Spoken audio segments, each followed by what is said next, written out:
Hello guys, and welcome back to my YouTube channel. If you're new to my channel, hello and welcome to my channel. My name is Summer, and to all of you that keep coming back, hello and welcome back. A quick reminder, if you've never subscribed, just to remind you to click that red button there that says subscribe, and after that click the bell sign. That way you get a notification whenever I upload a new video. So today's video I wanted to share something with you guys. It's being shared all over the place. Instagram, is even on Nairaland, and a few websites have posted about it. And I don't know, like, you know what, I'll read it out to you guys. And believe it or not, Apostle Suleman Apostle Suleman's name is being mentioned, and I'm like, to be honest, I don't even know what to think. I don't even know what to think about this thing, you know, just to hear his name being mentioned on stuff like this. And by the way, there are people that have left me comments and say, don't call him an apostle. Why will you call him an apostle? You know, he's not an apostle. Don't title, when you do your videos, don't title apostle, don't call him apostle or whatever. To be honest, when I call him apostle, or when I call him, what's it called now, when I title my videos and I put word as Apostle Suleman, I'm putting it there because that is what he's known as. It doesn't mean that it's not like me trying to say that I believe he's a true apostle of, God or anything like that. It's just that's the name he's known by. It's just like a lot of the, I don't know, think of Nigerian celebrities that are answering names that are like, what I don't know. No, let's think of a name like Wizkid. Okay, anybody could be like, oh, don't call him a kid, he's not a kid anymore, but that's the name title that he has picked for himself. So when I call him Apostle Suleman, I'm calling him that because that's the name he has picked for himself. So I just want to get out of the way, because some of you reached out to me and say, don't call him Apostle anymore, don't title your videos and use the word apostle. So just to clarify that to you guys. So I'm just going to read it. It says, Daniela Okeke reopens Apostle Suleman scandal, drag Stephanie Otobo and Moesha, I can't say that name, Moesha Bodwag.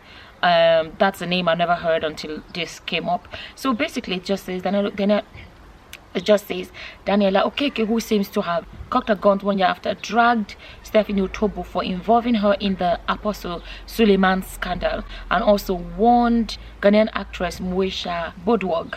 Daniela Okeke, who dragged Stephanie Otobo, her post stated that she lied against her in the Apostle Suleman scandal saga and disappeared thereafter. She further added that the next 24 hours won't be funny if the Canada-based Nigerian lady doesn't come forward with the truth. And then her post on Instagram, actually, a post on Instagram says, "You B-word, I don't know who you are. You came to call my name out of nowhere, and all of a sudden you disappeared. Afterward, you changed your name. No way you to tell the world the truth, Miss Otobo. I've kept quiet for too long. God will punish you wherever you are. I woke up to social media like everyone else on that day. When you called my name, the internet, the way you called my name, better go and uncall it, or else the next 24 hours won't be funny." I don't understand that, because like Otobo is in Canada. Well, everybody thinks she's in Canada. She's gone back to Canada. I think Daniela Okeke is in Nigeria. So I don't know what could happen in 24 hours when they don't live in the same countries. I don't know. But anyways, it says, and then the post, this particular website went on to say, also dragging Ghanaian actress Moesha Bodwag into her call-out post. Daniela Okeke disclosed that she has an evidence to post against her. She wrote, "They told you not to post your location, Abby. Don't worry, I've it all. I will open it soon with evidence, so don't even be foolish." And then she tagged the Moesha, "Abby, I have a WhatsApp chat with your numbers." And then you go to Nairaland, and there's this post there that says Apostle Suleman is having sex with Moesha Bodwag and Daniela Okeke. And then it goes on to say, Instagram blogger QT Jules has exposed how Apostle Suleman is allegedly having sex with Ghanaian actress Moesha, which made actress Daniela Okeke to call her out. Yesterday, Daniela Okeke was on Instagram ranting angrily at Moesha Bodwag Boardwalk with claims that she has details of her WhatsApp chat with a person she failed to mention. She also used the opportunity to slam Stephanie Otobo, who years ago exposed an alleged relationship between her and Apostle Suleman. Well, QT Jules, who claimed to be well informed about the activities of Danilo Keke, has told her not to bother about Moesha Boardwalk nor Stephanie Otobo because her main problem is her Ghanaian love vendor who has been spilling details about her activity. So basically, the so-called Instagram poster wrote, the QT Joel says, "Do you all remember when I wrote about how a certain Nigerian celeb and the boyfriend flew to Ghana in the man's private jet, had a meal, etc. Well, that was our beautiful Daniel and Mr. Man of God," in quote. These girls don't learn. When you say don't make friends who wants the same things as you want, they won't listen. Danny, don't cry foul. When you saw Moe at Camp Peace Key, you should have let her be. Don't you know you both are in the same WhatsApp group? Plus she has the back seat too. Whether her own is artificial or not, all Oga sees is big back seat. You shouldn't have invited Moesha, trust me. And this thing that Moesha is doing with your Oga, man of God, is going nowhere. So relax. Don't spoil market for Moe, because as I'm speaking to you now, Moe is in a serious relationship with the guy, which the guy has hinted marriage. Even though Oga, man of God, sponsored part of her current trip to USA, her man also funded some. So calm down. As for the BET, she will go cause it's sealed and done. Oga, man of God, might be the loser here if you will calm down and listen like a pro. Cause like I told you, Moe is just giving him to collect her money and bounce. Cause her stable boyfriend is single and she prefers it that way. But that doesn't mean she won't do a runs for her cash. Or Abi, you know, say Ashewo will always be Ashewo, and then it says Nigeria Ashewo is Yoruba, and that means prostitute. And it says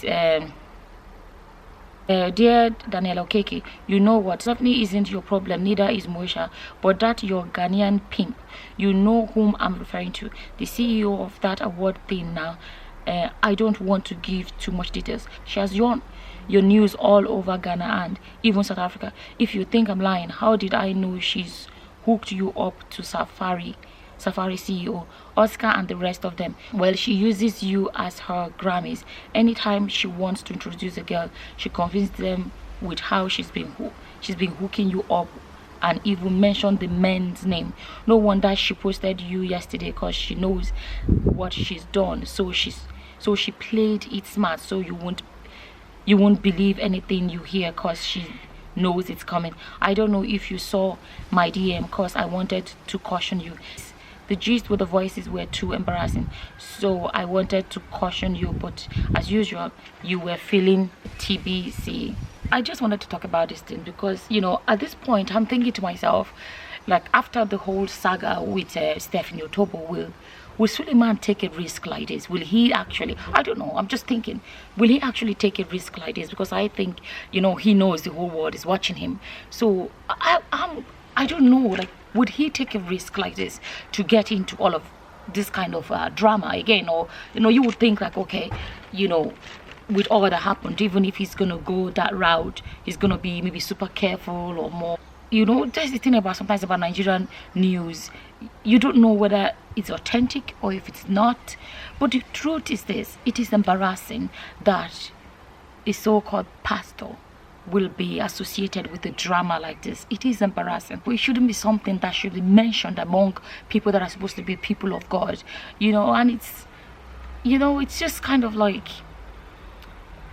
you see, when you talk about these girls and they're talking about just runs girls or whatever, we hear about people like that all the time. And we, okay, yeah, there are some people out there that are called runs girls. People are okay, not people are okay, people know that these people exist and it's no longer a big deal. There are some runs girls or whatever they're called, you know. But when somebody that's supposed to be a pastor is been mentioned with stories like this, and they're saying that he's flying for lunch in Ghana with private jet, you know, some people were kind of like saying, is that what he got private jet for, so that it would be easier for him to discreetly, you know, move around and, you know, stuff like that. The only thing again I want to say is that when he went out, Suleman, when he went out attacking bloggers, there is a chance that there are a lot of bloggers that be like, you come for us, we're coming for you. There are bloggers that may want to do that, but at the same time, you know, the stories may be true. We don't know, because my thing is this: if we're not there, we don't know. This whole thing is a bit sketchy. But the fact that a news like this is spreading from here to there, and this is being discussed, and it's almost like becoming such a normal thing for people to hear that a pastor is doing this or doing that. And not too long ago, was it 2-3 weeks ago, that there was this other one, they were talking about the pastor. I made a video about it that he made. Dakolo was talking about pastor that was raping church members, and you know, that was raping church members and stuff like that. And the thing then is, the people that are, at the end of the day, you're not supposed to look up to any pastor as your example of how to live your Christian life or stuff like that. You know, the Jesus is our example, and he's a perfect example, because the Bible says that there's no sin in him, you know. But at the same time, you know, there are people that kind of like feel that as a pastor, he's there to kind of like you know, there's still a bit of that, do you know what I mean? Like, to a great extent, a pastor's life should be exemplary. Every Christian's life should be exemplary, but a pastor's life should be exemplary. A pastor's life should not be involving stories like this, and it's just, my fear is where a situation where this becomes normal. Oh yeah, it's not a new thing, and you know, news like this becomes normal, and people hear pastor had, and people be like, and so what, they've been doing it before, it's not a new thing. It becomes acceptable. You know what I'm trying to say? You know, it becomes acceptable. It's just like, even when you read the comments that people are leaving, some people are leaving comments and be like, oh, enjoy yourself, man of God, and you know, oh, ride on, man of God, oh, we hail you, man of God, wow, man of God is having a great time, or whatever. And like I said already, it's embarrassing that this is something that people that are, you know, are supposed to be at the top are even being talked about. You know, stories like this surrounding them. You know, another thing I actually wanted to address is this. Some people do not realize is this: a lot of us are church members, Christians, or whatever we are, and there's a reason why a lot of people don't go and take up the position to be a pastor, because there's so much involved in being a pastor. You have to be, you know, be exemplary. And my thing is this: so, oh, we're not perfect. Of course we're not perfect, but the truth is, if you can't take that role, if you can't play that role, don't take it. I'm a nurse, for example. There are some things that if I do as a nurse, I'll be struck off the register, because it's no longer okay for me to be a nurse. I feel like if somebody that is a pastor, whatever they are, they find themselves that I'm living this life of sin, that I struggle massively with it, the right thing to do is step away from that position and just go be a church member. It doesn't mean you're going to go and start living a life of sin, but you see, if you're leading a church, you should be a clean vessel. You should not be, some of these things should not be something that is being talked about. You know, that is why it seems a lot of churches seems like, you know, there is no true Christianity anymore. The thing is, a lot of the people at the top are already, how will I say, they are not clean vessels, and because they are not clean vessels, they are not being used by God anymore. No, are we perfect? No, we're not, but it doesn't give anybody a license to stay there and continue to live a life that is not exemplary. You know, like I said, the thing about Nigerian news, sometimes you don't know what to think, but you read the post, it sounds so authentic. You know, some of the posts mentioned Suleman, but some didn't. But the thing I just wanted to say, you know, at the end of the day, my video is just to come and talk about the fact that this is not something that a person that is called a pastor should be, how do I say it? His name should be mentioned. It's not something like this. It's not something. It just doesn't look good. It just doesn't look good. I really hope that it doesn't become okay, like everybody, and so what? Because some of the comments that I'm seeing is like, so what? You know, and so what? Enjoy yourself, man of God. Oh, this is that. Oh, you know, that's just what, you know. It shouldn't become okay for, you know, whether this ends up being the truth or not the truth. My point is this: these kind of things should not become okay. Like, oh yeah, what is the big deal? Is so who is a pastor? Because he's a pastor doesn't mean he should enjoy himself. Imagine something like that, you know. So I just so I saw that post and I wanted to share with you guys. It's just, it's just sad the way things are going. And like I said already, you know, this is not something that a man of God should be mentioned, and it just doesn't look good. It seriously doesn't look good. And with that, I'm just gonna say thank you for watching. Until the next time, guys. Bye bye.